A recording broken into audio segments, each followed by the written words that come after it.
Okay, it's August the 9th, 2014. It is 10:05 a.m.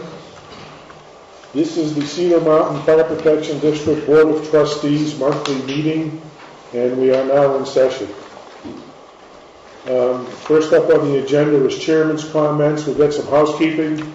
If you have anything that makes a noise, cell phone, pager, smartphone, dumb phone, anything, please turn it in the mute or vibrate position because it interferes with the recording. In the event that we have to evacuate the building, we have two exits, the door that you came through or this door behind me. What you will do is exit through either one of those doors, go across the parking lot to the south side. The chief and I guess Frank, as the other volunteers that are here, will sweep the building. I'll take the roster and we'll take attendance out there. Last month I mentioned that the UDOT was going to place signs at both directions on Route 14. It's not done yet, and I really don't want to bug the guy, but if it doesn't happen by the end of this month, I'll call him again and ask. It's a UDOT thing.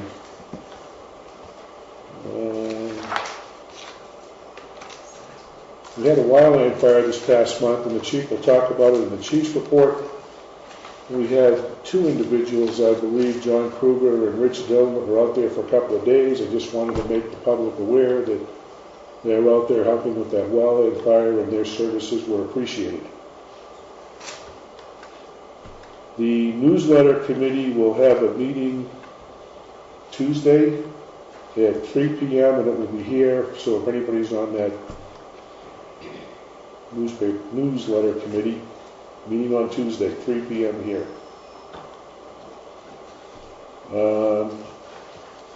If anyone didn't know, today is the 70th birthday of Smokey the Bear. We have a cake over there, and if the meeting goes fairly long, we'll take a recess and have cake for Smokey the Bear.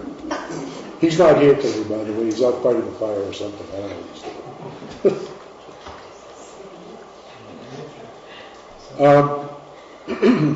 As everyone knows, three out of the last 4 years, there's been emergencies up here on the mountain. One actually wasn't within the boundaries of the CMFPD.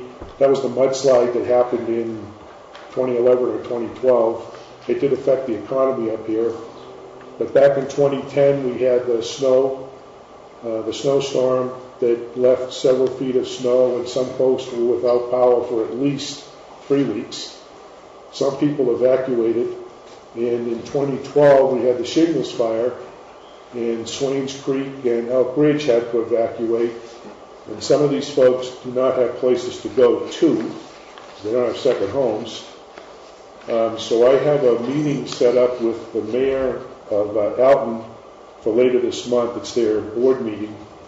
And we're going to try to work out a deal where we being the CMFPD, can use the town hall that's over in Alton. It's such a gymnasium that has kitchen facilities. It has both male and female bathroom facilities, and they have a shower. And I also have something in the works with the Red Cross, and they will provide the cots, blankets, sheets, and food. And they will set it up in that town hall, and they will manage the shelter, because there'll have to be some kind of an arrangement for showering, because there's only, I think, one shower. But anyway, that's in the works. Lastly, for the chairman's comments, last month there was a lot of confusion about Robert's rules and making amendments to motions. After some input from Jay Wilhelm and reading a lot of Robert's rules, which is really good reading,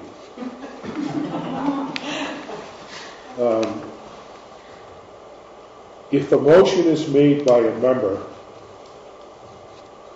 and the motion is seconded and the discussion is open on the floor for that particular motion, the motion belongs to the person that made the motion. So amendments to the motion cannot be made at that time. After the chairman or the presiding officer restates the motion, then the motion is on the floor, and anyone on the board can make an amendment to the motion. That's how I read Robert's rules, and that's how we'll follow that procedure. If the amendment to the motion drastically changes the motion that's on the floor, the chairman can open up for discussion only the amendment to the motion, and that amendment would have to be voted on prior to adding it into the original motion, and then the motion is voted on. That's the way I read Robert's rules, so we'll kind of try to follow that. I hope that kind of made sense to the board. Once the motion is voted on, amendments can't be made to the motion, obviously. It's been voted on. And that's it for the chairman's comments. Next up is the minutes to the meeting, the previous meeting. Has everybody had a chance to look at it? Board members, any comments? Additions or subtractions to the minutes to the meeting? If not, is there a motion to approve the minutes to the meeting? I'll make a motion to approve the minutes of the last meeting. Okay, there's a motion on the floor by Sharon to approve the minutes as they were written. Is there a second? I'll second. It's been seconded by Frank. All in favor? Say aye. Aye. Opposed, say nay. And abstain. Motion carries. Treasurer's report. Okay, in capital improvements, we have $195,619. District Reserve Fund, we have $14,258.79. We need a little bit of a interest there. Fire Fund checking, we have $3,746.58.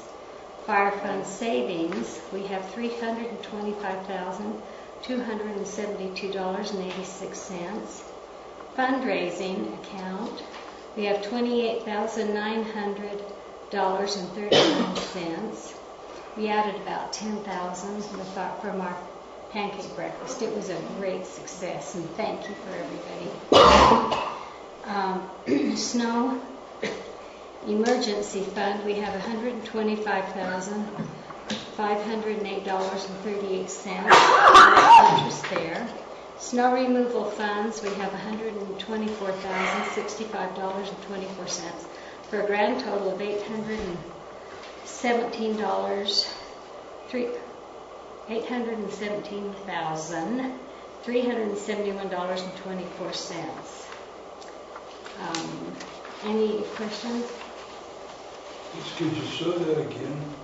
The whole thing? No, the snow removal. Snow removal? Let's see. Snow removal, we have $124,065.24. Can you see it up on the screen, Molly? I was with one off. It's the one that's highlighted. Oh, it's better before you highlight it. We made $41.21 interest on that one. Any more questions? Anybody have a question on the board?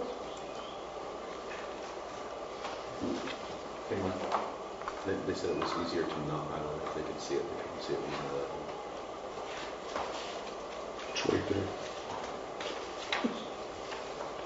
See it? I got a bad eye, and it's difficult, but I can see it. Thank you. If I do this, it'll make you dizzy. Yeah, well. Move to accept the treasurer's report. Okay, motion on the table to accept the treasurer's report as presented. second motion. It's been seconded. All in favor say aye. Aye. Opposed, say nay. Abstain. Motion carries. Clerk's report. Okay, clerk's report actually starts on page 7 if you're keeping up with that in your copy that was laying on the table. Most of the expenses over the past month were fairly typical expenses, a couple of exceptions. We were behind on paying our share of the Utah retirement system, so we had to catch up 6 months on that. We're pretty well caught up on that. That cost us $2,260.44. So you'll see that as a larger than typical number on there. Also, we had our annual audit in June. Paid for that last month. That was $3,150, up about $200 from last year. We bought tires for Rescue 70, about $1,250 for that. The pump well system for Station 1 here stopped working, so we had to get that repaired, a little over $500 for that. So that was the non-typical expenses. Everything else was fairly typical. The expenses compared to budget on page 9 is the summary. And on the summary you can see that for major line items we're within budget on everything. I'm still working with the accountant on getting things over the past 6 months put into the correct line items with the new budget. So there's still a few things that are not where they're supposed to be yet. We're just, as we identify them, I'm working with the accountant to get them put in the right place. If you want to go through, does anybody want to go through the detail, or is the summary adequate? Okay, a vehement no over there.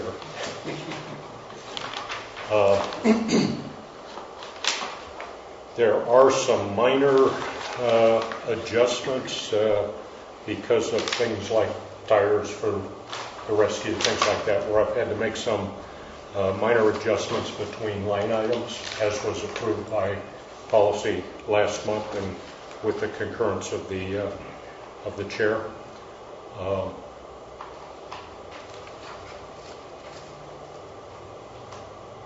I'm looking for the ones that were not approved last month. There we go. Wildland testing, line item 218. I had to move some money from 216, which was EMS testing, to wildland testing to pay for the red cards for 9 of our volunteers.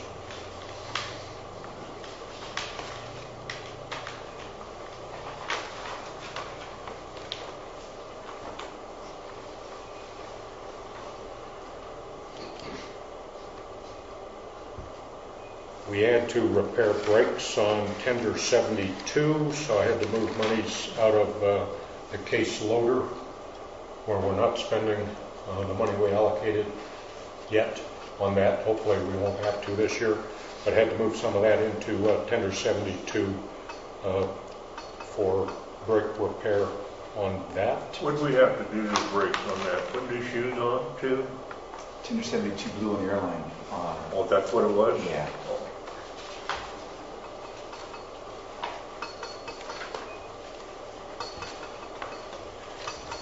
I think those were the big ones on that.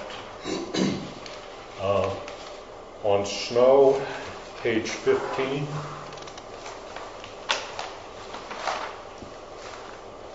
We received an additional $8,000 from the county for late fees collected for snow. We received another, I think it was $7,000 on fire that went into the fire also. But that's why you're seeing a jump in the snow reserve line 309. On page 16, the snow contracts are not broken out by subdivision yet. I will get that done though. They're just lumped into snow removal contracts on line 195, but that'll be broken down to 196, 197, and 198 by subdivision, so that you can see where the money's actually going by subdivision.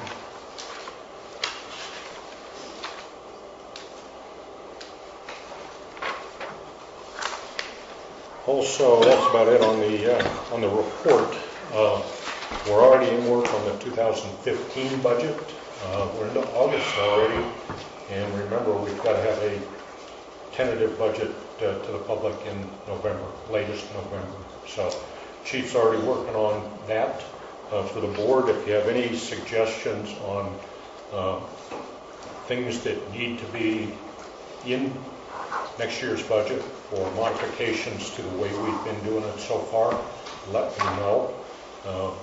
That way we can do this in a managed sequence and we're not scrambling at the last minute trying to get all this done. So any budget changes, recommendations for 2015, if you can get those to me as you think about them, I'd sure appreciate it. That's all I have, Mr. Chairman. Comments or questions from the board? Comments or questions from the public?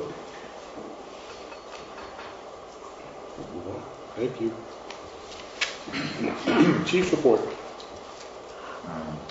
We responded to 14 calls since the last board meeting. 12 of them were EMS calls, 3 of which were at the Duck Creek Days event. 2 of them were fire calls. One was an unattended fire camp in the forest, and one was the puzzle fire. Puzzle fire was out past North Fork. We used our mutual aid agreements or memos of understanding with state and federal agencies. And we went out and helped. We took Tender 72 and took Engine 74, along with 3 personnel, myself, John Krieger, and Rich Dillon. And we were on that fire for 2 days. I'll talk more about that in just a little bit. We had 4 hours of wildland training this last month for an investigation class for the first responder for just basically when people show up to the fire scene so we don't disturb the evidence. 32 hours of in-house training on driver's training, firefighter survival. And if you heard some of the commotion out in the bays right now, they're doing some more firefighter survival training right now. Company operations, drafting, whatnot. Members have put in, they've actually exceeded it because when I put it in this report, these are the numbers that happened, but over 718, I'm estimating it just right around 800 hours participation by our fire department members. Now that includes emergency calls as well as training and vehicle maintenance and whatnot. Certifications. Last month I reported that we all completed our EMR training, so we have EMRs. I have since then, I went to Salt Lake City and I challenged the EMT basic curriculum test. So I am now certified as an EMT basic. I'm hopeful that we're going to get a class here in the future. There's one starting in January, and I'm talking to the people, the company that taught us our EMR class. I'm talking to them to see if they can come and do an in-house class. We're working on that right now, but my goal is by the end of next year, not this year, but next year, is to have everybody EMT certified on our department as well. Or at least not everybody, but at least a number of, so we'll have EMTs working with EMRs. And that's one more step in the right direction to get an ambulance back here on the mountain. Let's see. Vehicle maintenance. Weekly rig checks were done. Engine 71 is still out of service. The throttle on the pump panel is still out. The parts have come in. I just haven't had time to arrange it with Bear Diesel to come and fix that particular piece of equipment. As Frank mentioned, we installed new tires on Rescue 70. Tender 72, we had it cost us $251 to replace a blown airline. That actually happened on the shingle fire. So we left, we responded, and while we were working, I said shingle fire, I'm sorry, puzzle fire, my mistake, the one that we just had. It broke down on us, so it was out of commission for several hours. And while it was out of commission, we weren't able to recoup the cost from the memo of understanding. But we got it back running, and we were able to utilize the vehicle, and because of it, I'll get to that in a second. So repairs were made. Let's see here. Will the repairs be reimbursed by the state? No, it will not. It happened on one of their fires. It did, but with our memo of understanding, we pay the repair costs, we pay the fuel costs. They pay us a set fee for the vehicle and for the personnel. So while it was out of service, we weren't collecting our hourly wage for that vehicle. No, you weren't, but we're Don't they pay for any repair? No, Any damage caused during the fire? they do not. All right. I'll get back to 272 in just a sec, but engine 77, we had a problem with the starter. My guys were out there for about 8 hours troubleshooting it. It was over our heads. We had to call in Color Country Diesel, and that cost us about $483, but it's up and running. It was out of service for about 18 to 24 hours-ish, but we're up and running now. The plow truck, I was supposed to get batteries for the plow truck. I didn't get the batteries for the plow truck because I found 2 vehicles in the yard in Orderville. I went and I checked out one. One starts, it's a gasoline engine F350. It starts up, and I test drove it. And another one is it's a 1-ton, the Ford is. There's another Dodge, it's a 1-ton. It's a short wheelbase, but it wasn't running at the time. So Earl's working on charging up the battery, and I'll go check that one out. And we can get one or both of those vehicles, bring them here, check them out, see what we think, and then swap out that Chevy, all the parts for it, like the plow and the tank. And then we'll have an operation. Now, both of these vehicles are on a 12-volt system, so we won't have to worry about the 24-volt system. They're gasoline engines, 4-wheel drives, 1-ton, so they should work for our needs pretty well. The only thing you're going to have to do is buy another mount, because it's a Ford and Dodge. The mounts are different. I didn't. But you can buy that mount. Okay. From Bosch. And then mount. Well, then once we buy the mount, we'll still have to have the plow repaired because the control unit's not working on it. Yeah. But then we're in the range.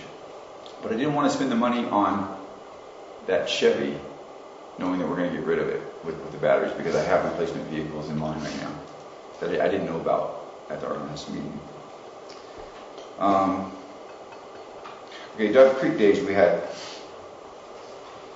we set up this year where I wanted 2 EMR stations in a booth. I didn't have enough personnel to run that, so I ended up with an EMR station, and our booth had an EMR station.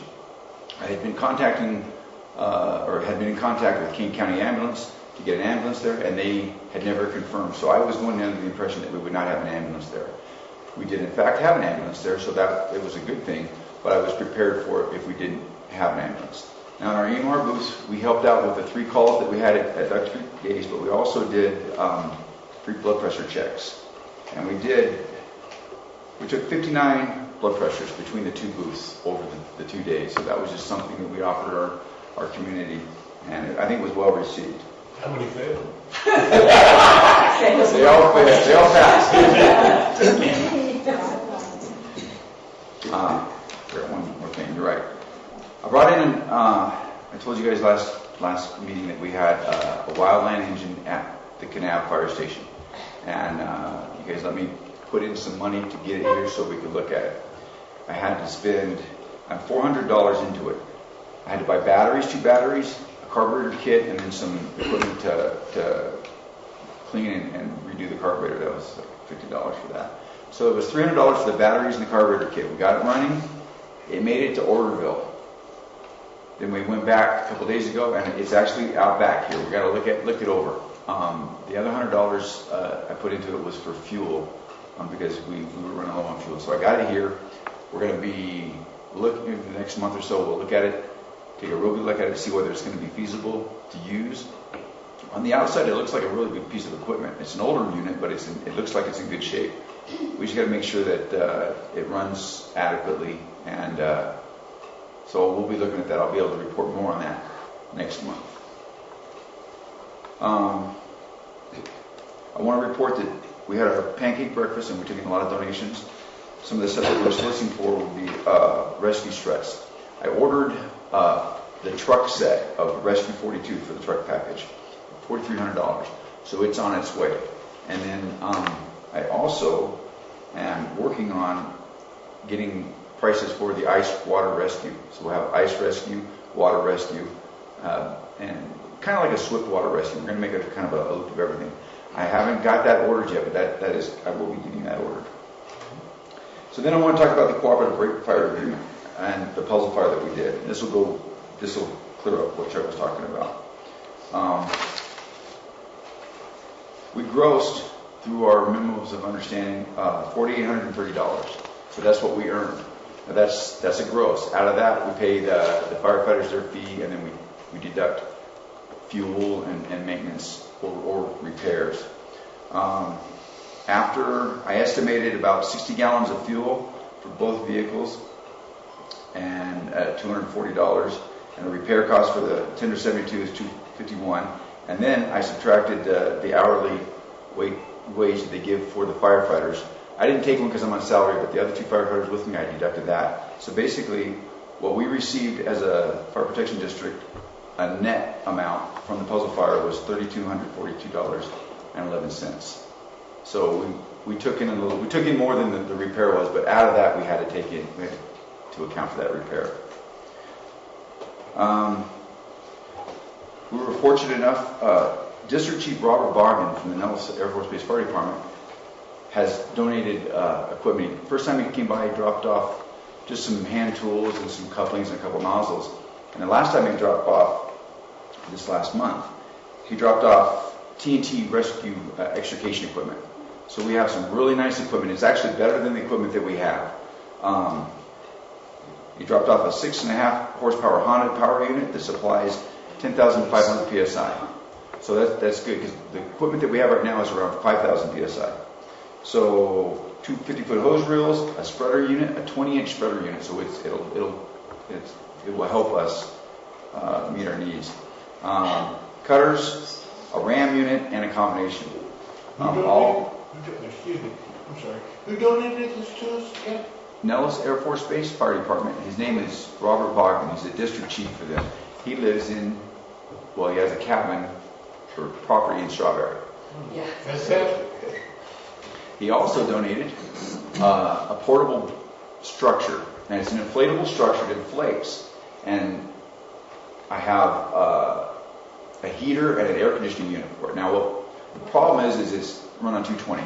So we don't have, he's looking into trying to get us a generator that we can run this, but we don't have that. We have the building, and we have the air conditioning unit and the heating unit.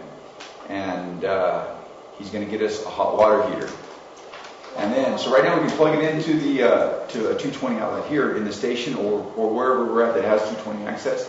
He's working on getting us a generator, but once it's all together, we will have an inflatable building that we use possibly for like decontamination or something, like a hazmat response, or at the very least, if there's someone's displaced from their home, we can inflate this, and that would give somebody heat in the wintertime, hot water for a shower, that sort of thing.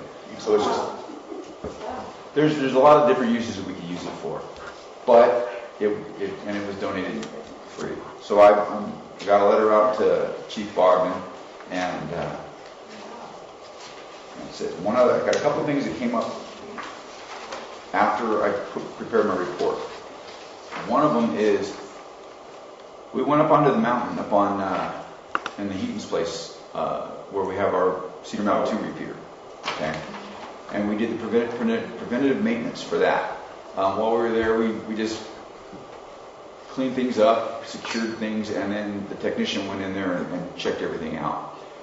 What he recommended is that we don't have a battery backup for our Cedar Mountain 2 repeater. So if there's a power outage, that repeater just goes down until the power comes back on. So it gave me a quote, and it is $1,231 for a 40 amp backup. So I'm going to look into that a little bit more, but I just wanted the board to know, just so it's in your minds when I bring it up, you're aware of it. It's just something to look into. So what it'll do is that battery will charge all the time, and when the power goes out, it will run for a certain amount of time, our repeater, and then once the power goes back on, it will be charged. Now, can you get the water district to go in half of it? Because that will bring theirs up too. They're on that same tower. Yeah, but their repeater is a different repeater. Yeah, but it's still all on the same power grid. Yeah, but they have this for theirs. We just don't have it for ours. Just plug into theirs. Yeah. I'll look into see if they. I'll check into that. Wouldn't you need a switching unit as well to bypass so it doesn't backfeed into the power grid? Let me look at this. Yeah, you have to have. It doesn't say anything about a switching unit, but I might be misreading something, or it might be called something else, but everything on this bid is what he thinks we need for that. Now, he's the expert on that, so I have to assume that is included in this bid, but I'll ask just to make sure. I'm pretty sure you have to have something you don't get back to you. Okay. And that's it. That's my chief's report. Any comments or questions from the board? Any comments or questions? Yes. The letter that you're preparing Yes. for Chief Chief Bogdan. Bogdan, recommend that the chair sign All that, right. okay? Or we send 2 letters. That makes sense. I'll have it. It'd be my recommendation to you. When we're looking at a battery backup for the repeater, we've got Cedar Mountain 1 and Cedar Mountain 2. So do we need a battery backup for each? Or if we only go with one, which one would be the one to get the backup for? That is a good point. That's an excellent point. Since Cedar Mountain 1 is also the radio 911 phone for out of Zion, I hadn't thought about that, but yeah, we would need one for this one too. I'll look and see, because to be honest, we might have one back there. I look back there, I'm not a radio guy. I see a bunch of wires and there might be one back there. I'll have to get with Andy and find out. I'm learning a lot, but I'm not there yet. So. We have a generator backup for this station that will run Cedar Mountain 1. Oh, that's true. Good point. That's true. If somebody comes in and cranks the generator on. Yeah. That's the conditions. Yeah. Well, that's kind of supposed to be done every month to make sure everything. We run it once a month, but what Frank was talking is if the power goes out, someone has to come in here and turn the generator on. Well, if there's 6 feet of snow, it could be a challenge. Yeah, but that's when you need it, so your station doesn't freeze up. So you got to think about I'm with you.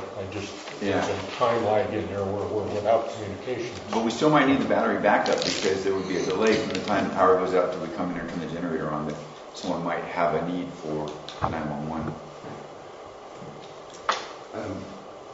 You just said we still might need a battery backup or an independent system other than the generator at the station.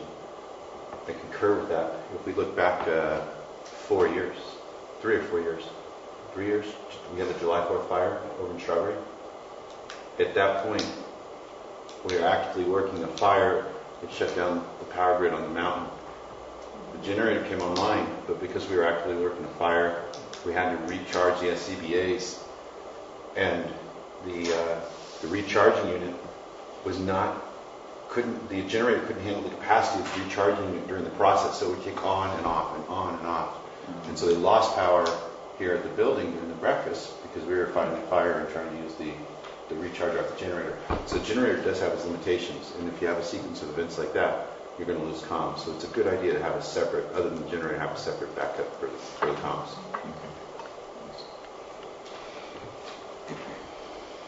Any comments from the public? One comment on the puzzle fire. As you may or may not know, Commissioner Heaton attends most of our meetings, and I got a call this morning from him at my home. It's a mistake to give him my home number. He wanted to give kudos to the chief and the volunteer firefighters for their assistance with forestry service in responding to these wildland fires, and he just wanted you to know that. And he's pleased to see that that's the way that it's supposed to be up here. We're all supposed to cooperate with each other to make everybody safe. So I just wanted you to know that. I got one more thing that you mentioned. Right now, because of the fires in Oregon and in Northern California, Southern Oregon, Northern California, Earl of Anger, his engine was sent there, so he doesn't have an engine on the mountain right now. And 2 of his guys were pulled that are working on the Garfield County engine. So they have 1 person with an engine in Garfield County, but no one here for the state. So he called me, and he was talking about this cooperative fire agreement.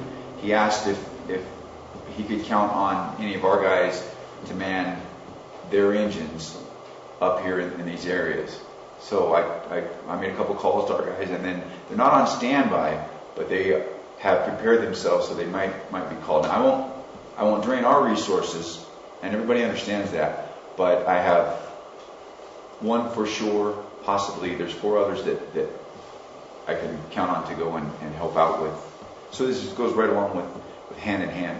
They help us, we help them. So, and that'll be for the next 2 weeks. They're gone. That engine and their personnel are gone for the next 2 weeks. So maybe nothing will happen, but if something does, we'll help them out. Thanks.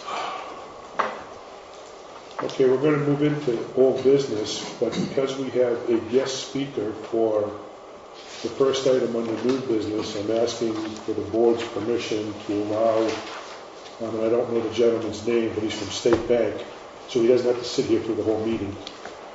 It's Jay's item. So if it's okay, we'll move that up to now and let him do his thing. What's he gonna do? I don't know. It's Jay's item. Yeah, go ahead. The first item under new business was custodial credit risk. As a result of the audit finding, I hope all of you had a chance to read the audit.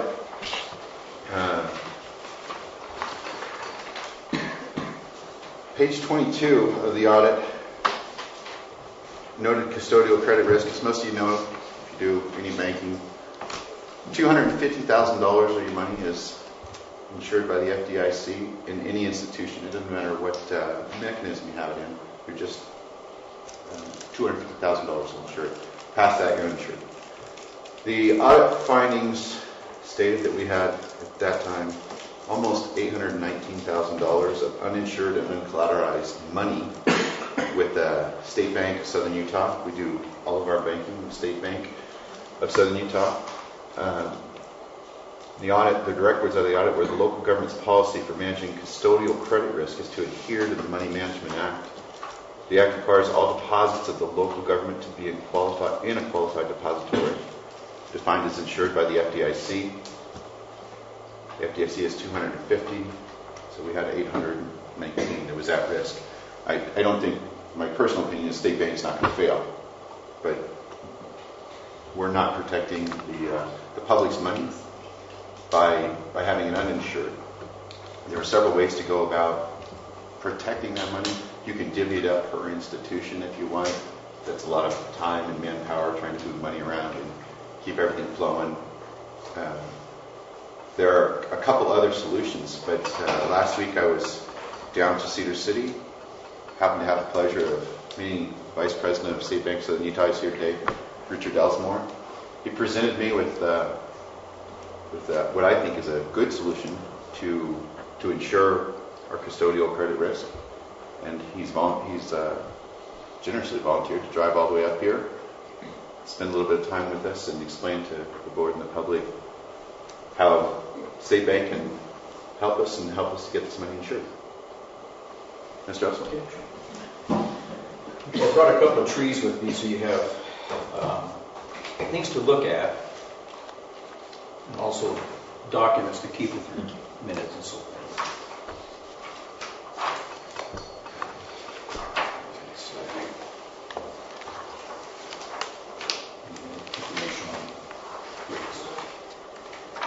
Like Jay mentioned,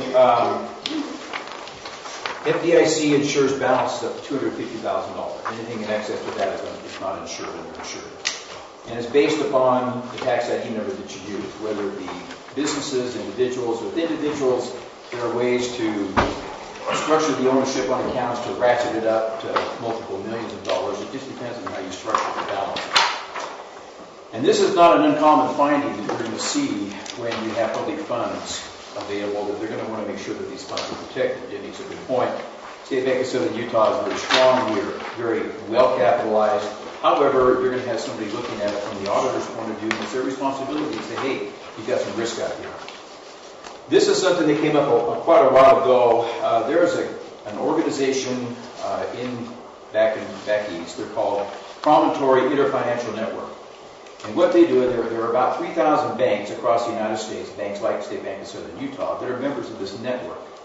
The people that founded the network were former government officials. And what this network allows us to do either from the certificate of deposit perspective and more recently from the money market account perspective, which is liquid funds, to take funds of your agency and pass those funds to member banks in the network and tap into their FDIC insurance coverage. So for example, if you take a look at the handouts that I've given you, this is based upon certificates of deposit. There are some benefits of doing this. One of them is, and Jay makes a good point, one method that you can use to cover your balances is to take $250,000 and park it at this bank, $250 over at that bank, $250 over at that bank, and you're dealing with all these different banks, different rates, different fees, different people, different everything. What this allows you to do is deal with one bank, which in this particular case would be State Bank of Southern Utah. We do all of the accounting, we do all the background stuff for you. We set the interest rate on the deposit, so it's like you're banking with us. It doesn't matter what's going on where these deposit balances are parked. We manage the interest rate, so it's what we set up. And you've got copies of the interest rates here. You get one bank statement from the bank each month that shows how much is placed into the network and where that money is presently parked. So what they do, let's say we take $500,000 of your agency funds, and we're talking certificates, deposits right now, but the money market account works the same way. It's just money moves back and forth a lot more quickly. We put $500,000 into the network. Promontory Interfinancial Network, who is partnered with Bank of New York, will then look around at all the member banks in the network, and what they'll do is they'll move money into an account at that respective financial institution in your name and allow you to have your accounts parked there and tap into their FDIC insurance coverage. So we basically take your money, pass it to the network. They then park the money at a federally insured institution, and it could be anywhere across the United States. Now, we do this a lot for individuals, we do this a lot for businesses. There was a regulation in the state of Utah that you couldn't do that. And over the years that this has been in place, finally the treasurer in the state of Utah, through legislative action, has allowed now public money to be utilized in this Promontory Interfinancial Network. A year ago, that wasn't the case. Recently, they changed the law. Now, the option you had beforehand would be to take your money and park it with the state of Utah. And a lot of people don't like to do that. They don't like the state of what they've got.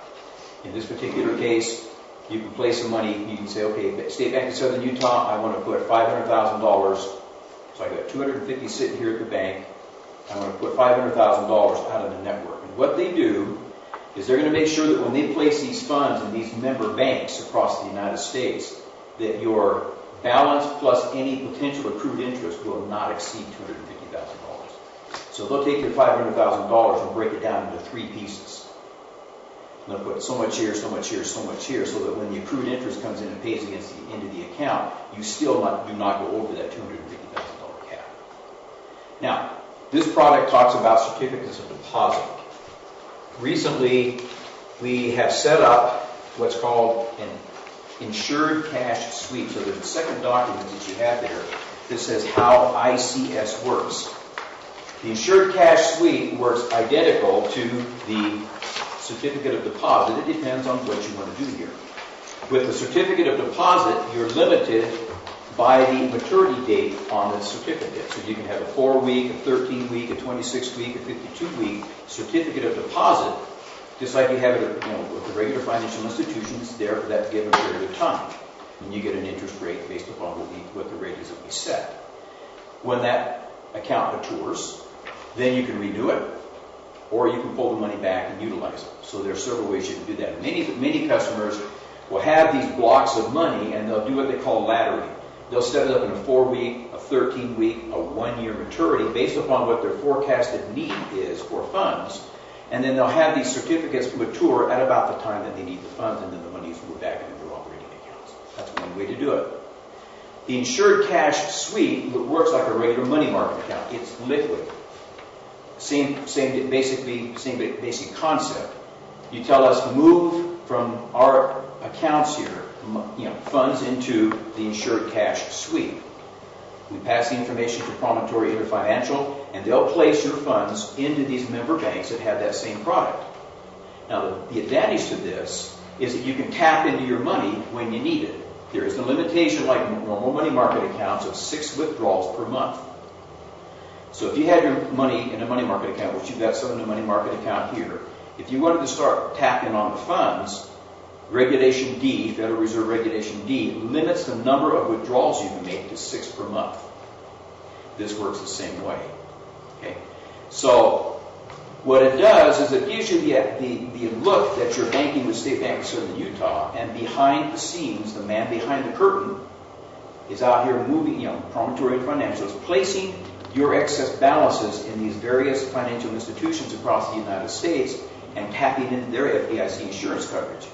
So you tell us, place $500,000, they'll place it out into the network in the money market funds in these member banks.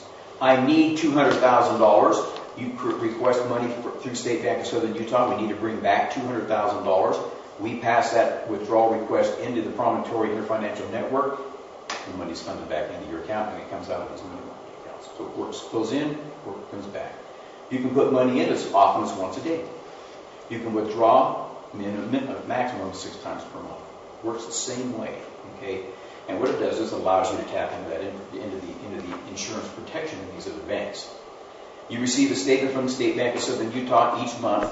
The Insured Cash Suite product gives you an internet portal where you can go in and look to see what's going on. You can't move money from there. You still have to have the bank intervene in it because we have to pass the request into the network.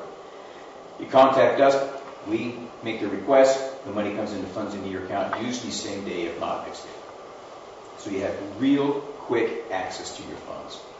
So in the meantime, you have excess balances in your accounts. Yes, they're not FDIC insured. State Bank is not on the cusp. We're very, very financially strong. Another thing you can do, and this is critical to consider, when you have monies placed through the Interfinancial Network into a member bank, if you have existing balances there and you bring additional funds into there, you're going to tap out your FDIC insurance coverage. So what you can do on this end is you can instruct them, I don't want money placed here, here, here, or here. So you can actually exclude banks from receiving your funds. For example, Town and Country Bank down in St. George is a Promontory Interfinancial Network member. Bank of American Fork up in northern Utah is a member. Village Bank was at one time, and I'm not sure that with the acquisition that Cache Valley Bank did with Village Bank, if they maintained that membership or not. If they did, then Cache Valley Bank would also be a member, which means that you don't want to place funds in a financial institution where you might have funds there already, because you'll then run the risk of exceeding your coverage. Let's say that I don't want to do any banking in a particular state because I don't like their practices. You can go in on the web page and you can actually go in and exclude banks that you want funds placed. It's for your protection as well as just from your particular investment requirements. So in a nutshell, that's kind of how it works. You tell us what you want to do, we move the money. So you maintain control of what your balances are here. I need funds to replenish what my expenditures are with the Insured Cash Suite. You tell us I need this much money. We process the withdrawal request. That money will usually be funded that day. If not, it'll be the following day. It depends on what time you get it to us. Usually we're going to need the request at about 8:30 in the morning. The nice thing about this is it does not cost you a dime. What we do is we get charged an eighth of a point, eighth of a percent, for the privilege or the opportunity to use this fund. And so what you're going to see on your rate sheet there are 2 sets of rates. There are the market rates, the standard rates, the in-house rates that we have here, and then we set up a rate for the Insured Cash Suite or the Certificate of Deposit. It's called CEDARS, Certificate of Deposit Service. And their rates are just a little bit less than the rates that we normally would have if you just place your money at the branch and left it there. And that accounts for that 1/8% fee that we are charged to use the network. So the CEDARS or the Insured Cash Suite rate is a little bit lower, but you do have the benefit of tapping into that FDIC insurance, and you eliminate the kind of finding that you got on your own. So in a nutshell, high level, 50,000-foot elevation look, that's how it works. And you're in control of it. again, you have a number of accounts, and we could set it up with a bunch of different accounts. It would be easier if you just funded everything from one account to one account, we fund it back, and then you could move your money into your different sub-accounts if you need to. You've got money for snow removal, you got money for all these different categories that you use. You got to be careful that you're not intermingling or commingling funds. But you could, still, it just depends on how mechanically you want to do it. If we set up an account here, we take the money from these various accounts that you want to park in there, move it here, move it from here, place it. When the money comes back, it comes back into this account, and then you remove the money from here and park it into your sub-accounts. That is what we could create a pass-through that way. Simple to do. We can structure it any way we want to. Questions? I mean, of course, public should be quiet. The State Money Management Act requires us to only use approved banks. Are all of the banks in this network approved banks? Yeah, Even those that they're authorized to do this. Okay. Are they all in-state, or would No, could some be? they're all in the United States. Okay. And So one of the things that came out of that act was that the Promontory Interfinancial Network, CEDARS is what it's called, the CD part of it, is now an authorized medium that you can use to park funds. Okay. You said the time lag is about a day. On the insured cash sweep, it's usually, it may be up to a day. Okay. Okay, it depends on when you get the request in. If you get the request into us by 8:30 in the morning, we're going to put that request into the network before 9 o'clock, and it normally would fund that night. If you put the request in at 9:30 in the morning, it's not going to fund until the next day, because we have to have our request in by 9 o'clock in the morning to the network. So it just depends on when you do your funding request. What's your policy on funds availability then? Immediate. Okay. When money moves back and forth, it's immediate. Okay. I mean, these are considered to be good funds. And then what type of notice do you need from us to move the funds? Phone call, We email, we letter? have a form, just Form. something you can fax to us, and depending on how you want to set it up, and this is where you maintain control of this. I think your accounts right now are set up for two signature requirements, I believe. Yes. Okay. We can set up the withdrawal request the same way, where we need to have two signatures on it, two authorized signatures to pull the funds. Or if you do an amendment to your signature requirements that states in the agreement that you would sign for this, if you want to do it with one signature and here are the parties that can do it, that is your call. It depends on what controls you want to maintain in the money. So we could set up where our accountant can do that? The only caution that I would say is your accountant sign on the accounts now. They sign checks. I would be very careful about setting up a third party on there that doesn't already have signature authority. I think you're running some risk there. Okay. Okay. My recommendation would be that you at least retain the signature authority with the parties who can sign on the accounts already. There's an agreement that you sign. It's written in legalese, so you can't understand it. But it's quite a document. But it gives all the who can do what, the timing, thresholds you want to set. It just has all the little nuances on how this works. It sounds confusing, but it's very easy. Frank, don't we have different checking accounts? The snow is another account. Yes. That wouldn't add to the $250,000. It'd be its own insurance, wouldn't it? No. It's based on the tax identification number that's assigned to the relationship. So you have a tax ID number for your protection district.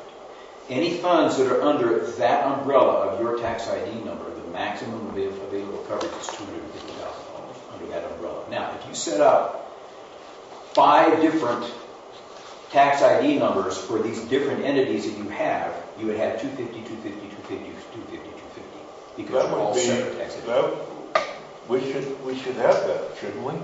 How are you going to keep the snow money from fading into the fundraiser money or the fireman? Same way with the fundraiser. That's why we got different accounts.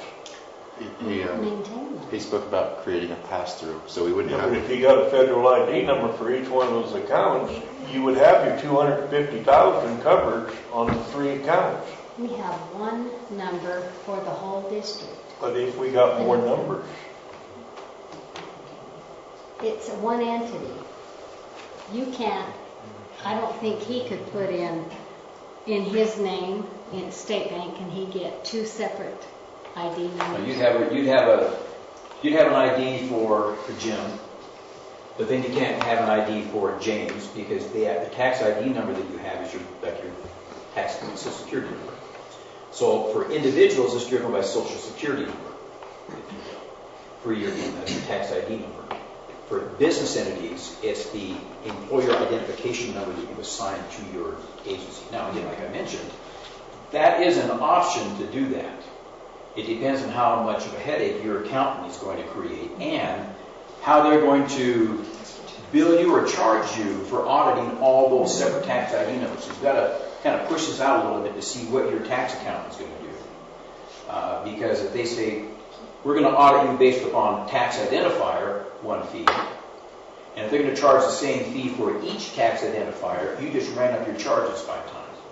So it just depends on, I mean, you can check with your tax advisor to see, but you'd have to be setting up Cedar Fire Protection District snow removal, that IRS tax number, and fundraiser, that tax number, and I'm not sure that is going to be kind of where you want it. It's a good idea. I think you have to file a tax return for each every one. ID number. You So do. I have 2 ID numbers, a personal and a business one. Okay, but it's personal and business.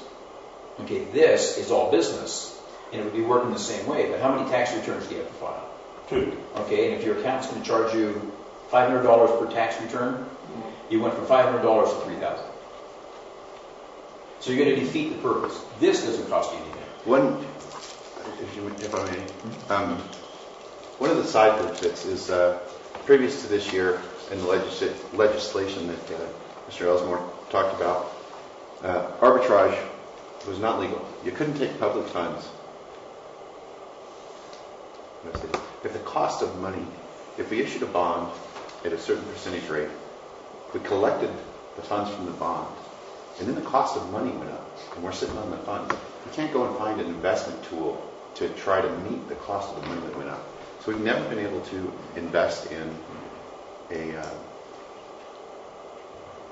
investment tool with the public's funds. Because before this year, there were, I shouldn't say never, there were a couple of ways, but it was really, had quite a bit of limitations. So before this year, it wasn't possible. With our main goal would probably be to use the liquid, the money market, and the sweep versus the CDs. However, we have half of the snow removal funds are dedicated to almost 12 months away when they roll in. So for the first time, we're able to invest in a 12-month CD with half of those snow removal funds. They're not going to generate a whole lot of money, somewhere between $250 and $500 of interest. But they're going to generate some interest.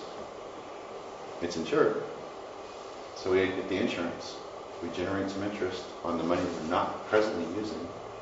There may be other situations, but right off the bat, there's a chunk of money that we're receiving in the latter part of the year to use in the latter part of the following year that we can benefit. So now as time goes along, I'm sure we'll massage as to how we need it, but to me it seems the best option. It satisfies the auditors. It doesn't place the public's money at risk. As a matter of fact, it insures the public's money, and it allows us to generate some income off that money instead of just sitting in a checking account. And let us have it for free. Yeah. And if you look on the back of the rate sheet, you got this rate sheet here. If you look at the back of the rate sheet, you can see the annual percentage yield on certificates of deposit based upon the maturities. And then you can see what it says, ICS, MMD, that's that insured cash sweep. Okay, that's the money market account. And pretty much that is pegged to the 52-week or the 1-year CD. So if you park the money in a form, let's say you put it into a 4-week CD, you're getting 0.23%. I mean, your rates right now on CD rates is sickening, but that's the market. That's the way it is. I mean, back in the 80s, I remember these rates being at 13, 14%. Now they're at you're barely scratching 0.5% on these. So again, the certificate of deposit, you can take this money and park it there just in that name for your internal purposes. And, you know, valid point, you're going to have to do a little bit of background bookkeeping because you would be moving money from your sub accounts into just a pass-through account to move into the network. So the network money is going to be moving back and forth in a block as fire protection district money. When it comes back in or goes back out, behind the scenes, you're going to be able to count, this represents this, this represents this, this represents this. Just to keep your accounts. We currently have funds. We currently have that system in place in the way we do, the way Frank has set up our record keeping. But this is an option. The other option, like Jay mentioned, is to say, well, let's take money and park some money at Wells Fargo, Zions Bank, all the other banks. You're going to be getting all these different bank statements. You're going to be dealing with all kinds of different people. With this product, the nice thing about it is you deal with one location, which is us, and you get one statement. And the one statement itemizes where all your money is. Either on the certificate of deposit product or on the money market product. It works the same. It's really something that's been designed to deal with this FDIC insurance coverage and make it as transparent as possible for the customer as well as convenient for the customer. One-stop banking, still be able to tap into the money market to the FDIC insurance and all the insured banks. They're about, again, like I mentioned in the material, there are over 3,000 banks nationwide that are part of this network. So when we put money into that fund, we put money into the network, we get reciprocal money back. So we have other banks placing money from their members in the state bank. So we put out $500,000, we get back $500,000. We house their deposits here for banks from across the United States. How many accounts can we have in this system? Can we have more than one with one tax ID number? Yeah, you could put more than one account in there. It makes it a little bit man. We can come up with a way to structure that. Because we've got to keep monies separated. That's why I say you keep your balances, your threshold balances here on your bookkeeping. This is where you need to check with your accountant and make sure they're going to buy off on this. Okay, this is the concept. You want to have money here, and you park money into the network to meet your FDIC insurance coverage requirements. Or you decide, we have the majority of our money, I mean, you've got several accounts that are sitting with large balances in them. Maybe you move just those balances and you keep everything else added together under 250. Maybe you just tap in with one of these accounts with your excess money. So instead of moving all the money, maybe you take just a couple of your accounts that have these large balances in them and you just move those over.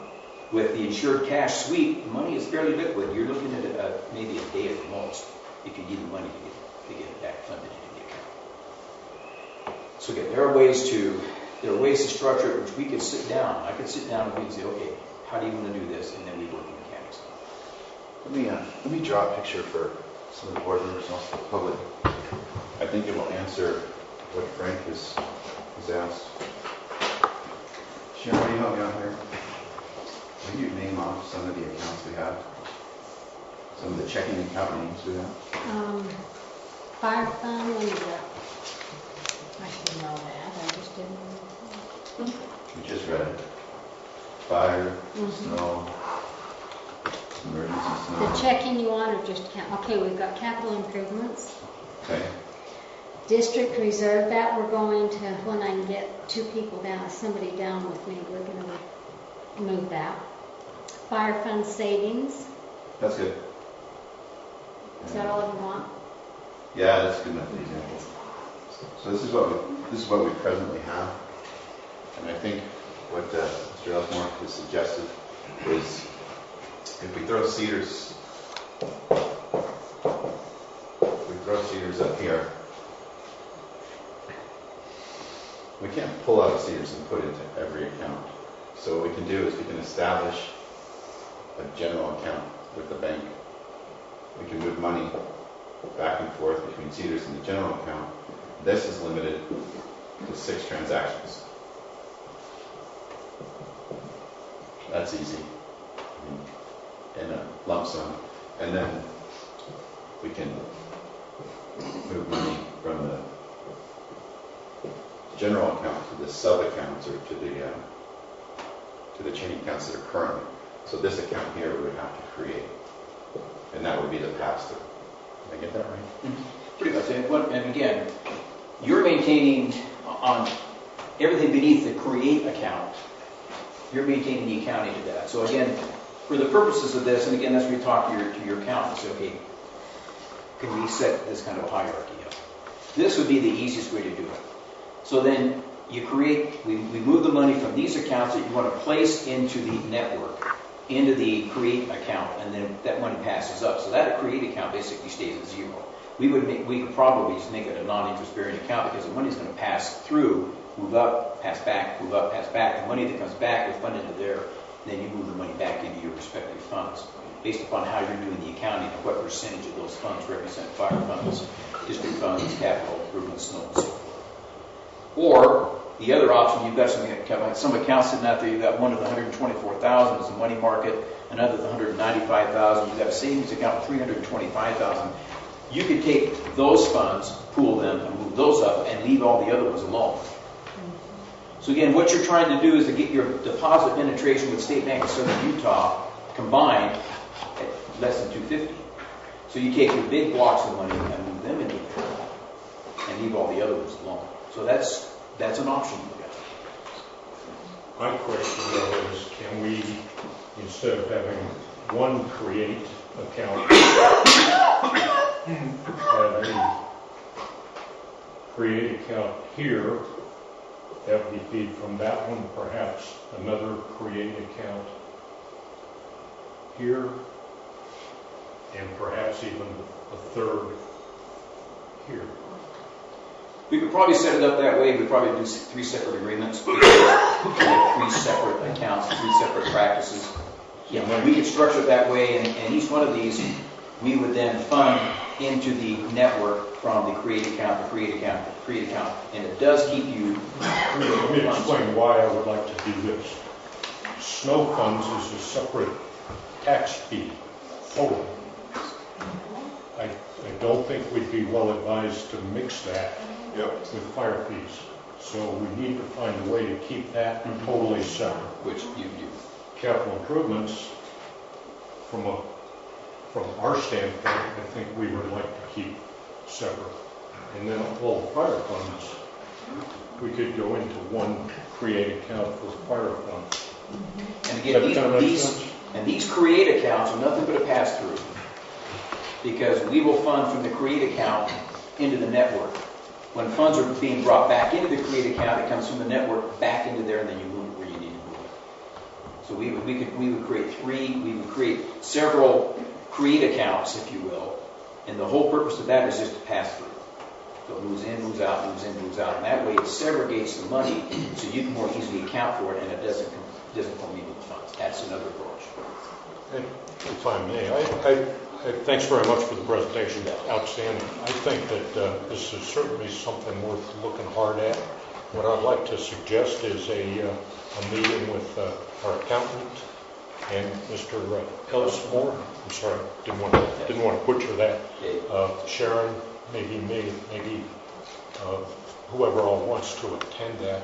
Not a board meeting, but a private committee meeting. Okay. To iron out some of these details and then come back to the board with a concrete proposal. As long as it's less than 4. Yeah. Because you can't have a quorum. So Jay can't come. I won't come. And I'm happy to meet with whomever, whenever, some time to date. I got just one question. It's kind of off of this, but it's with your bank. I had a check here last month made from your bank to me for a real estate thing, so I didn't want to really put it in my bank, so I went to your bank to cash it, and they asked me if I have an account there. I said no. Well, I gave my IDs. She came back. She said, "You got 3 accounts here." I said, "No, I don't." She said, "Yeah, they're really large accounts," which was the fire account, because I was a signer on it. I said, can I draw money out of that? She looked at it, she said, well, if you had another signer, you could. Thank you for letting me know that. I can guarantee you Monday morning there's going to be a... So me and Jake go down there and draw some money out of this account. Well, you got the, and that's why it's wise to put the restriction on their 2 signatures. Yeah. Yeah. That's wise. That's wise. But Jim and I could go down together, drain the fund, and And where shall we go in Mexico, Jim? Yeah, I think you want to go to Mexico, but make sure it's worth your while, because I'm sure somebody's going to come looking for you. Well, that's what I was telling her. I said, how can you do that without a check or something? He said, well, you have 2 signers, you can withdraw the money out.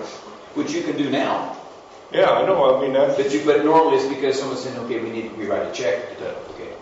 I mentioned that to you, didn't I, Frank? I told you that, so I just kind of left it at that, because For the record, do you remember my answer? Yeah, they can see signers. Frank said there wasn't enough money in there to do it. By the way, if you decide to do There'll that, never be enough money in there to Jim, do it. you're on tape. You won't get away with it. Don't go to Mexico. If we get far enough in Mexico, you can't find us. Well, I don't know. No. That's the cartel will, though.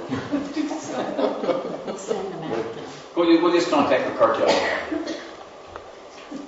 As I remember the duties of the treasurer, it's the treasurer's responsibility to determine to make these investments. I believe that as a board, we can set policies on the type of investments the treasurer should do, but it's the responsibility of the treasurer actually to make those statements or those deposits. So if we decide that this is the type of investment we want, we should put together a policy that authorizes the treasurer to do these types of investments. And then again, in there, if you elect to do this, then we would want to make sure that that whatever your policy says matches that. So it may not be 2 account signers would notify us. It might be that it requires a treasurer and maybe a chairman's signature on the withdrawal request to move the money. So that's where we have to be kind of plugged in a little bit as to what the signature requirements would be on moving these funds. So, yeah. Got to maintain, because what's going to happen is if you start getting wild and crazy, I think that your CPA is going to say, you're doing wild and crazy things here. I don't think it meets your investment policy. Any other questions? Nope. Thank you. Well, if you want to contact me back. I'm going to put it in Frank's hands, and I'm going to step off of that finance committee so that we don't have too many board members, and the people that are going to make those decisions you guys. Yeah, so I've done that hard. I worked in Cedar, so you let me know if you want to continue with it, and I'll be happy to meet with whoever. Probably Sharon or I, Okay. one of the 2, or both. Be happy to. Appreciate it. I'm going to take care of your needs. Thank you much. All right. Thank you for coming. Thank for you. your time.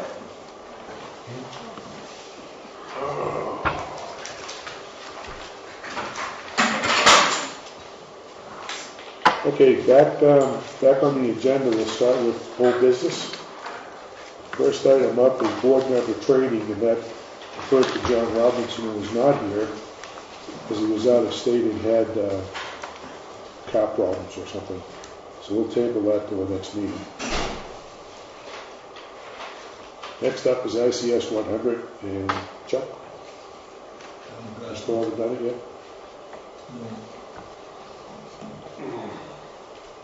I just want to state an opinion about this ICS 100, and this has to do with the NIMS implementation plan that back in February, I think I presented the plan, and the basic requirement for board members is ICS 100 and NIMS 700. I don't see anywhere in that implementation plan where you can take whatever the prefix is for the wildland fire training, and ICS 100 is included in that class. I'm just stating it for the record that it says ICS 100 and NIMS 700. Doesn't say either or. So for the folks that have only taken the wildland fire course, the basic course, whatever that prefix is, that includes some ICS training, I don't think that satisfies the requirement for the implementation plan. Just putting it on the record. So what you're saying is they need They need 100? to take ICS 100 Okay. and NIM 700. I disagree. That's okay. So stated. Moving on to the long-range plan. That's check 2. Don't have that yet either.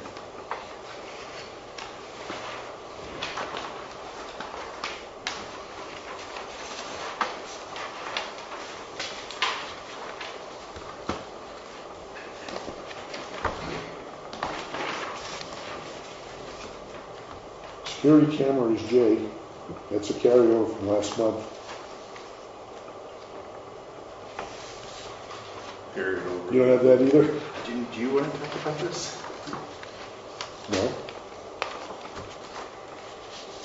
Okay, about 4 months ago, we had talked about purchasing security cameras, and over the course of the last 4 months, several iterations of what security cameras we're supposed to buy. I believe at the last meeting, the board authorized the chairman to spend up to $1,000 to get these cameras.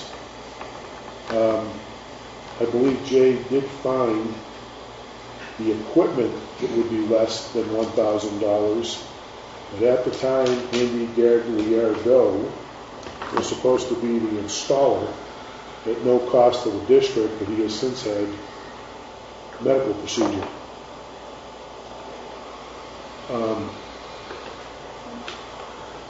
So it will cost us more than $1,000 to buy the cameras and then have the installation. Because we're doing the roof work, which is supposed to start on Monday, my suggestion would be to hold off on this until after we do the roof, before we start putting up wires and that sort of thing. Is that okay with the board? Is the plan still for Andy to install this when he gets better? I haven't spoken with him, so I'm not sure. I don't think so. The impression that I was left with Andy is he was going to spend some time with family. He's going to spend some time recuperating. He is retiring from active duty, and I'm not sure what role he would play. He might play like an advisory role to coach people on what to do and how to do it. I'm just not sure. But it was definitely a step back, or a non-physical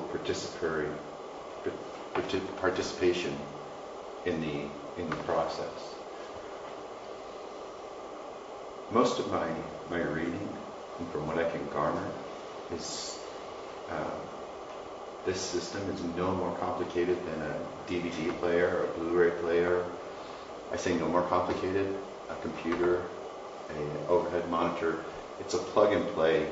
You just have to figure out where to put the wires and how to mount the cameras and where to put the base unit.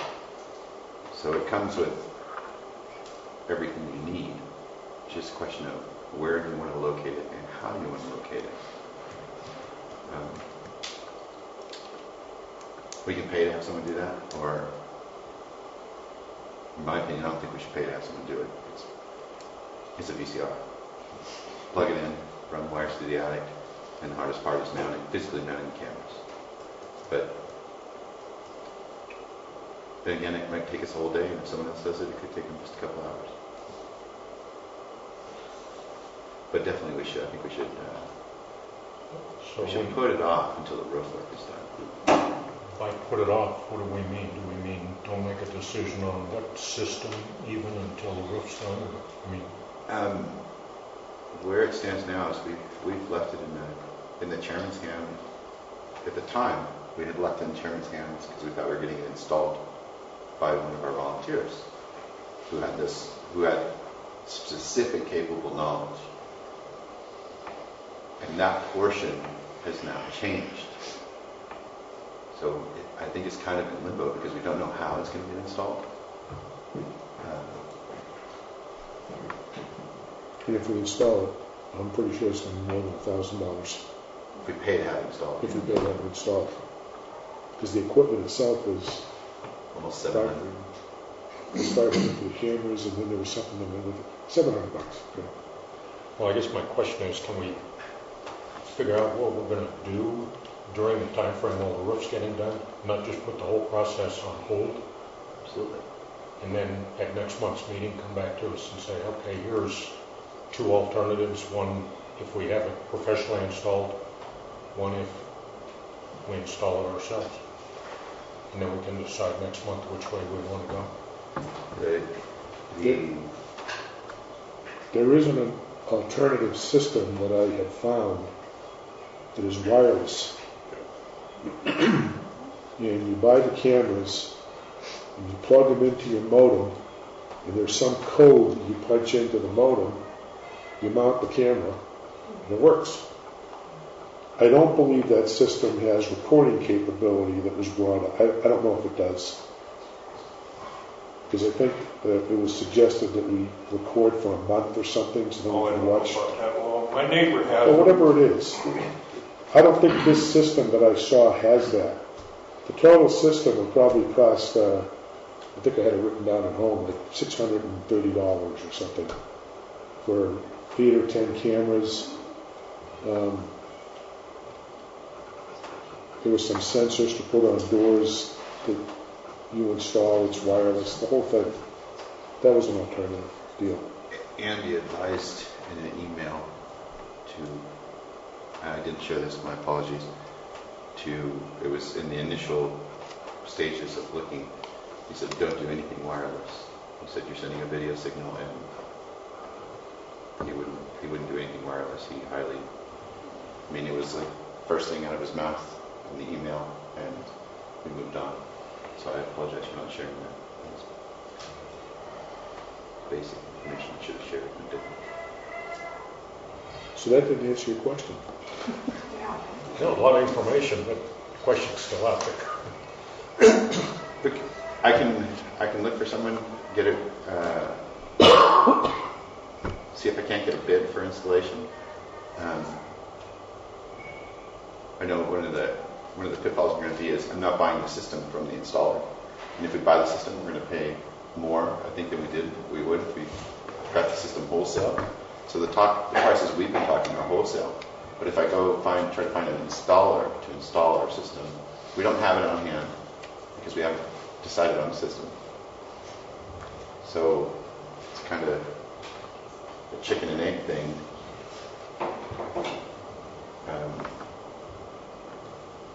Now I'm just the opinion in which spend the money, get the system, and then find out, hey, can we install it? Do we have the knowledge amongst the administration staff and volunteers to install this thing? Or is it beyond our realm? And if it's beyond our realm, then go find somebody and say, this is the system we have. Will you install it for us?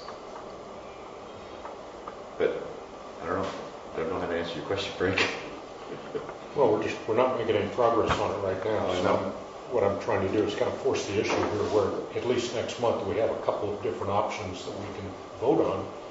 And if we don't like either one of them, we haven't lost anything. But if we like one of them, then we can move forward. Does that make sense? You asking me? Just throw it out. Sure, makes sense. Do you have something, Jerry? Well, I just wondered if anybody's taken upon themselves to call Mountain Alarm and actually get a bid from them. That's who your security system is with all your doors and everything right now. Have you contacted them to get a bid? I haven't got a bid because we had Andy, we didn't need to have a bid. I mean, why spend money if somebody's going to do it for free? Well, you only get what you pay for. Mountain Alarm was talked about, but I think in that discussion, there was a monthly fee that the board, I believe, was not in favor of paying. That's right. Because we talked about Mountain Alarm. They would only do it. Okay. Andy spoke with them. and they would only do it with a monitoring system. And we'd have to pay them monthly fee, so we backed away It's from that. $27 a month, you have to hunt down.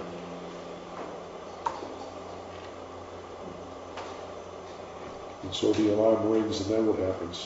What's that? The alarm rings, and then what happens? It automatically calls the sheriff's department or the fire And department. then what happens? The It takes an county, hour for the guy to get here, No, it calls the sheriff's department. right? If nobody responds, it's only as fast as your sheriff department gets here.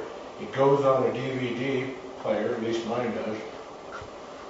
It's good for a month. I don't know if we need to hash this again, because we talked about this. I don't, personally, my feeling is alarms that are monitored are a waste of money. You're paying the money, and by the time the sheriff gets here, especially because of our location versus where the sheriff is, the burglars will be come and gone. Yeah, but you got a picture of who that is. Well, And and their they, vehicle. they're considering charging for They these have false passed that. alarms. They have They passed have that. passed that. Never So happened. look at all the people we have going in and out. If somebody does it wrong, we could get several false alarms. And that's going to cost us a So lot of money. we've had this discussion, and we still haven't answered Frank's question. how about I go find at least 2 installation bids based on, You have to find 3. I believe because we're a government entity, we have to have 3 bids. so are we actually going to take a bid? So if we're not putting it out for bid, do I have to find 3 bids? I'm just coming back to say, to give the board, this is an idea of what the installation cost would be. Or are we actually going to, do we want to put this out for bid? If we were going to put this out for bid, I'll go solicit 3 separate bids.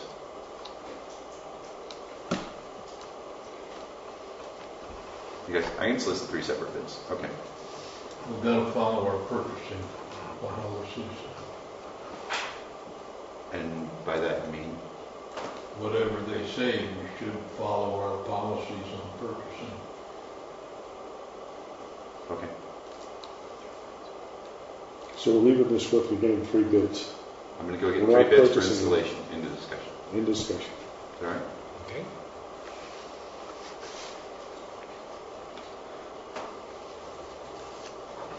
Capital improvement plan is John, he's not here, so we'll table that to the next meeting.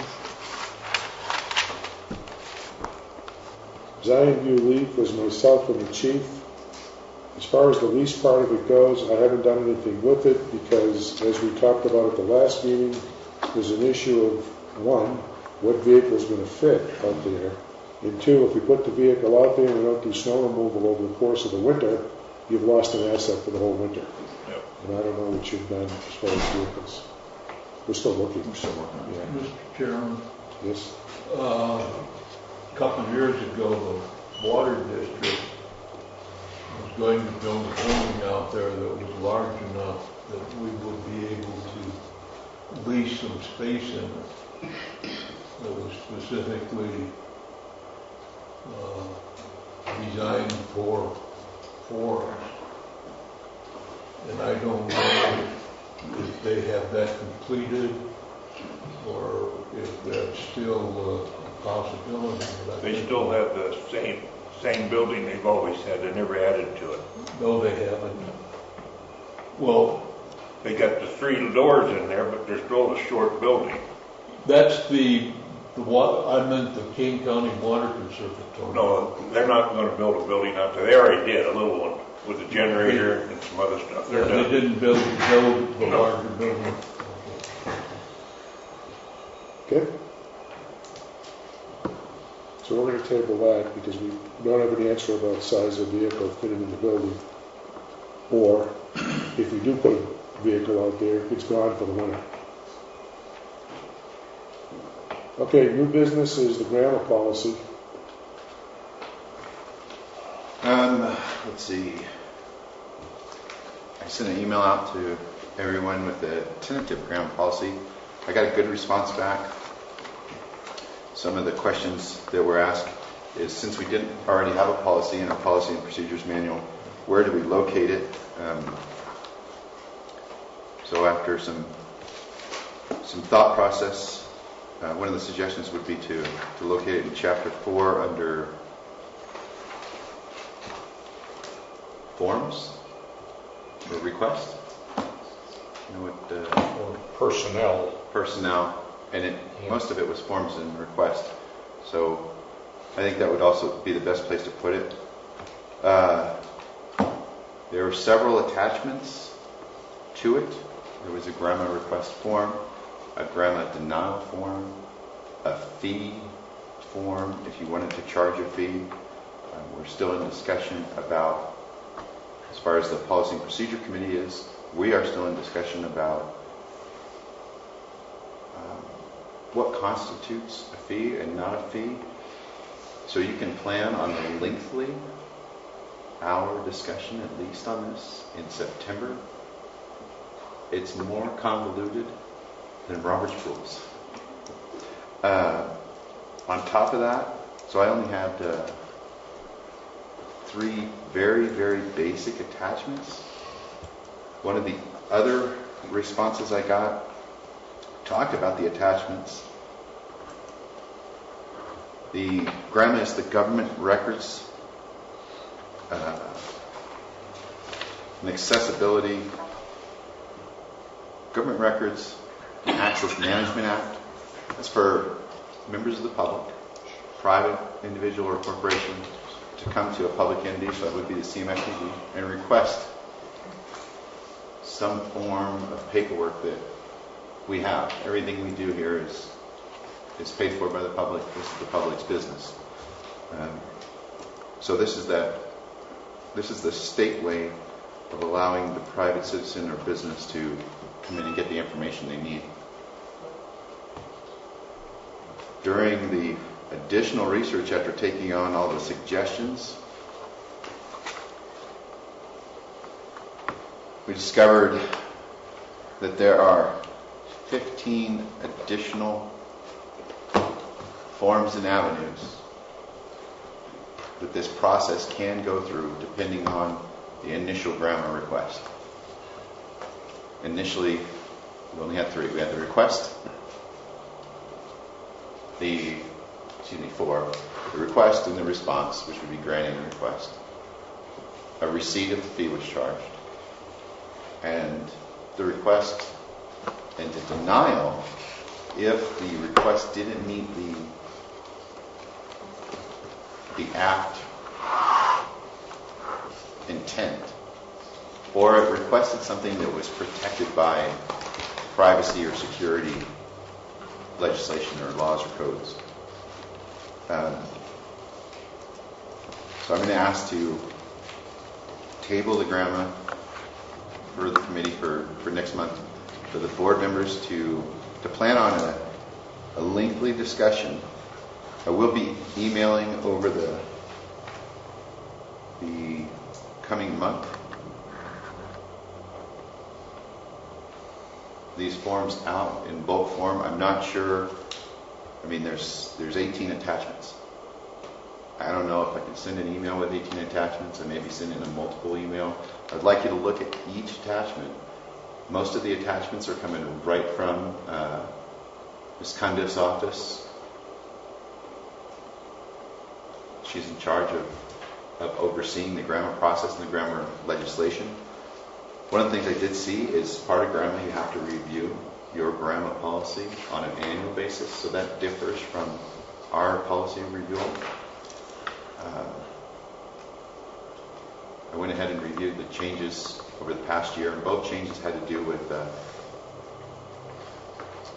one had to do with the recording of minors, video recording in juvenile courts, and the other had to do with the publishing of memes, and both of them were juvenile related. So those are the 2 changes to Grammar Act. They didn't affect us. I did include them, but I asked to table it from the committee till the next meeting, and I asked you to read your emails so that we don't have to discuss all the 18 attachments. What does Kane County do? Kane County has all those attachments. And what happens, the penalty here is if someone requests, they don't actually have to use an official form. If they request what's stated in the act in a handwritten letter, and we choose to ignore it, we have to send somebody to represent the board, or we have to pay somebody to represent the board and go before a hearing committee in Salt Lake City. So then it becomes a very lengthy process, and it can become a very costly process. If we flat out denied, or excuse me, not denied, if we didn't respond to their grant request, you have 10 days. That person says, didn't respond. They notify Ms. Cundiff's office. Ms. Cundiff's office notifies the committee. The committee sends out a letter telling us we need to go to Salt Lake City. If that committee or advisory board finds that we were negligent, they can fine us.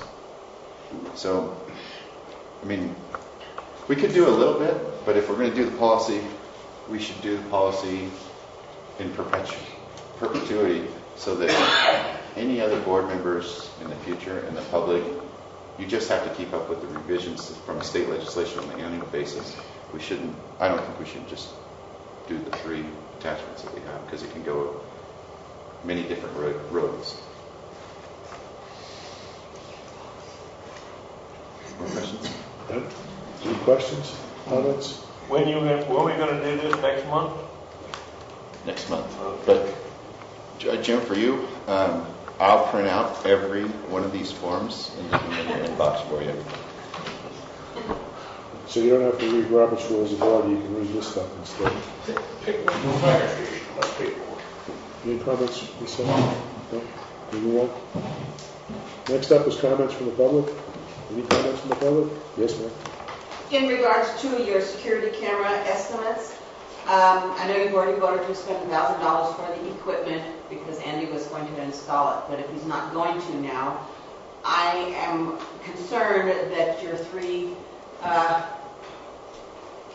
camera installer people will not install somebody else's equipment. So along with your estimate to install someone else's equipment, should we have them give an estimate for their equipment and they're installing their own equipment? Rather than you coming back next month and say, well, they won't do it because, and then we have to start all over again. Should the estimate include their equipment also? The same 11 cameras, the same recording for a month, all your same requirements? But shouldn't you think a little bit ahead and perhaps avoid another month of delay by having a total, complete 100% estimate for everything that you need? That was actually answered by Frontier Communications, whatever their name is, because we were going to buy the equipment and ask them to install it, and they won't do it because they don't carry that particular brand. So, point taken that when you get these 3 estimates, it should be the equipment that that person carries to install, because they won't. No. You saw that email, right, from Roger, was his name? Yeah. They won't do that. They'll only install what they carry. They won't do someone else. That's a good point. Any other comments? Yes, ma'am. Could you state your name, please? I'm Linda Harmer, and in regards to the FDIC create accounts, I'm blonde, so I have to keep it simple, and I'm looking down at the 3 lower circles and wondering, because I did not understand all of what he was saying, wouldn't it be simpler to just go to 3 different banks for those 3 lower circles, and that way you would have no commingling issues?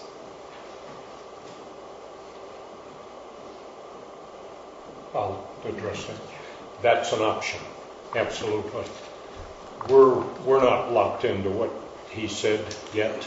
We're just exploring the feasibility of using that system to help us with the challenge that Jay brought up, where we've got all this money that's really not insured, and we're not real comfortable with that. So we're looking at what are our options. We can go to 3 or 4 different banks. That's probably on the surface a very easy solution. The challenge becomes every month we move money, and moving it from one bank to another bank takes a little longer than moving it within a bank. Also, from the accountant standpoint, we've got all these different statements coming in now instead of one or two statements. So there's pros and cons to each, and what we're going to do is get with him, see why he thinks we ought to go to this system, and if that overweighs the advantage of going to separate banks, then we'll probably recommend that to the board. If it doesn't, then we'll probably recommend to the board that we just go with separate banks and essentially do it ourselves. It just becomes more of an internal bookkeeping issue if we have to do it ourselves. Did I answer your question? Yes, ma'am? My name's Diane Adams. I've gone through this process for our HOA in St. George. We had $13 million that we needed to find homes for. So I understand it when you've got millions and millions of dollars. The one thing that I would advise the board to be very careful about is delineating what states you will and won't do business with, and whether or not you'll do business with community banks. Community banks are far more prone to fail than other banks, and I would also advise you to include your bank rating in your criteria here. So as you establish your policy to cover all of this, and our financial policy is 14 pages long for our HOA to do and facilitate exactly this. Granted, a lot more money, but we could not commingle monies either, which is critical. Because if you ever get a grandma request and you have commingled monies, you know, it's all over, basically. Because we're a public body, the state's pretty specific on what banks we can use. There is a state Money Management Act that actually lists by name the only banks that we can do business with. And He's talking about going into a national network. I asked him that question, and he said that yes, those are banks that are included in the new way that the State Money Management Act is written. All I can tell you is Village Bank was on that list until 2 weeks before there was a change. So that's all. Well, yeah, you can't guarantee a bank's not going to collapse. No, but you can certainly know their ratings. Yeah. You certainly know their ratings. You mind if I ask? So tell you what you want to hear. Do you have something, Chief? Yeah, I have a supplement to my chief's report today. Expand. You're open. Yeah, you're off the clock. Just be a second. Can we Go. this finance question? Seconds over. Jay had a finance question. It's public comment section, it's not board comments, for starters. That's why I was saying, I got you. you're off the clock. It's just public comment. Are there any more public comments? No. Don't leave, I want to talk to you afterwards. Somebody's got to make a motion.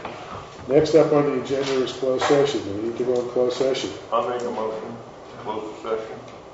We want to go in closed session? No.